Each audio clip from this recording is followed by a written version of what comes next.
What does it mean to be fluent in a language? Is it when you know what every word means? Could it be when a native speaker doesn't switch to English when speaking to you?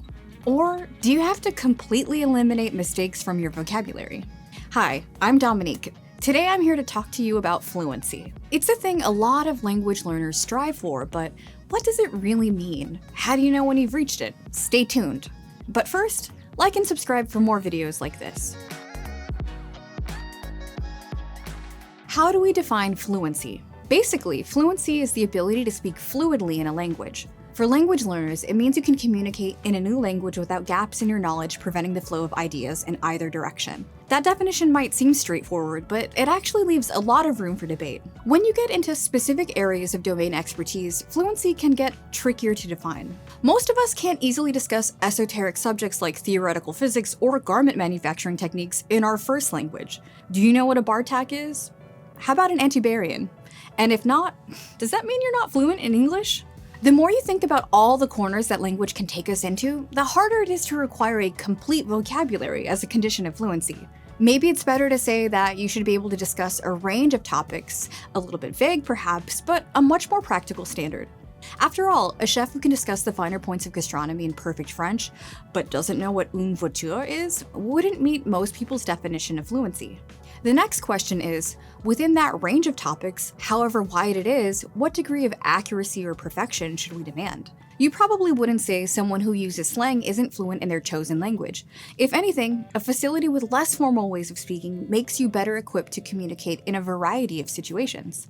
But what if you occasionally use double negatives in English or reach for the word laconic when you mean to say languid? There are certainly mistakes that one can make that create confusion or otherwise detract from you speaking or writing, but how many do you have to make before you're considered less than fluent? It's hard to give an exact number.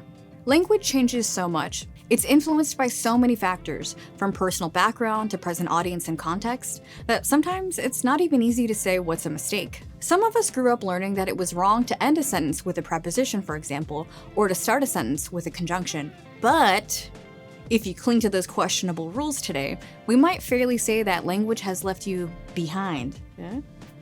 There are, of course, guidelines and standards that seek to quantify fluency. Measures like CEFR's AC scale list specific things students should be able to do at each level. The highest level, C2, is considered mastery of a given language. But even the best grading system isn't perfect. Some of us get nervous taking tests. Others have a knack for hacking an exam and will perform better in that situation than they would in real life. At Babbel, we encourage students not to get hung up on perfection as they're learning. In addition to some of the reasons I've already mentioned, it can demotivate students to have unrealistic expectations. Instead, we sometimes talk about conversational fluency. Can you effectively communicate with someone who speaks your target language without stress on your part or placing a heavy burden on them as a listener or conversation partner? For most of us, that's the kind of fluency that matters, and it's not one size fits all.